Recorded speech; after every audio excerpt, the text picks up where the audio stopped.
Hello everyone, সকলকে welcome জনাইছো YouTube channel happy home আসামলৈ। ইতিমধ্যে আপোনালোকে গম পায় যে আমাৰ অসমত পঞ্চায়ত নিৰ্বাচনৰ প্ৰস্তুতি চলিছে আৰু খুব সোনকালে বিভিন্ন জিলাত পঞ্চায়ত নিৰ্বাচন দুইটা পৰ্যায়ত অনুষ্ঠিত হ'ব। তো এই পঞ্চায়ত নিৰ্বাচনত আমাৰ অসম চৰকাৰৰে হওক বা অসম চৰকাৰৰ লগত জড়িত যিবিলাক সংস্থা আছে সেইবিলাক সংস্থাৰ বহুতো কৰ্মচাৰী পঞ্চায়ত নিৰ্বাচনতে হওক বা এনেকুৱা ধৰণৰ নিৰ্বাচনবিলাকত জড়িত হ'ব লগা হয়।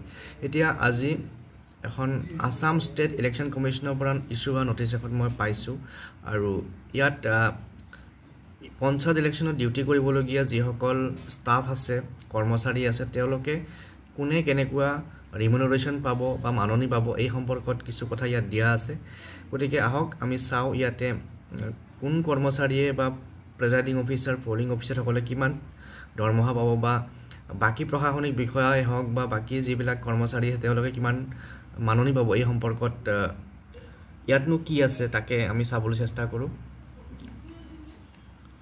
এইখন হৈছে notice Assam state election commission Asom ৰাজ্যিক নিৰ্বাচন আয়োগৰ পৰা আহিছে আৰু ছাবজেক্টটো দেখিছে rate of remuneration to the officers official deployed for election duty for Panchayat election 2025 আৰু ইয়াত লিখা আছে sir with reference to the subject cited above I am directed to say the scale norms rates of remuneration of officers official deployed for election duty for Panchayat election 2025 as follows.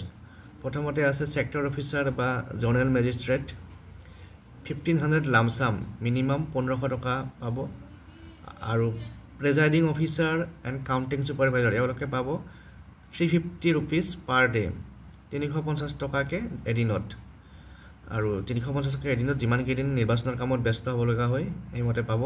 আৰু polling officers counting assistant polling officers বা counting assistant বিলাকে পাব 250 per day অৰ্থাৎ যিবিলাক আমাৰ first polling second polling তেওঁলোক থাকে তেওঁলোকে 250 টকাকে ডেইলি পাব। আৰু ক্লাছ 4 যিবিলাক গ্ৰেড 4 এমপ্লয়িজ ইনভলভ হয় বিভিন্ন ক্ষেত্ৰত তেওঁলোকে পাব 150 rupees per day daily 150 টকাকে। আৰু packet lunch or light refreshment 150 per head per day আৰু লাইট ৰিফ্ৰেছমেণ্ট বা পেকেট লাঞ্চৰ কাৰণে 150 টকাকে per head চেনচন হ'ব। নেক্সট এইবিলাক video' surveillance video' viewing team এইবিলাক যিবিলাক কাম আছে এইবিলাক ক্লাছ 1 অফিচাৰ বা ক্লাছ 2 অফিচাৰ হ'ল 1200 লামচাম আৰু ক্লাছ 3 হ'লে 1000 টকা লামচাম 1000 লামচাম আৰু ক্লাছ 4 200 পাৰ ডে যিবিলাকে এইকেইটা কাম video' surveillance video' viewing team accounting expenditure monitoring control room call centre staff media certification monitoring committee flying squad static surveillance team expenditure monitoring cell এইবিলাকৰ। তাৰপিছত মাইক্ৰ' অবজাৰ্ভাৰ কাউণ্টিঙত 350 rupees per day আৰু BLO block level যিটো আমাৰ booth level officer বুলি কোৱা হয় BLO বিলাকে পাব 150 rupees 1 ডে এদিনত 150 টকাকে পাব। আৰু আশা MPW আশাকৰ্মীসকল বা MPW সকল যিসকলে নিৰ্বাচনী প্ৰক্ৰিয়াত বা পঞ্চায়ত ইলেকশ্যনত জড়িত হয় তেওঁলোকে 150 পাব 1 ডে। তো এইখিনি হৈছে যিসকল কৰ্মচাৰীয়ে পঞ্চায়ত নিৰ্বাচনত কৰ্তব্য সম্পন্ন কৰিব বা ডিউটি কৰিব তেওঁলোকৰ ৰিমুনাৰেশ্যনৰ বা যিটো মাননি পাব সেইখিনিৰ ডাটা।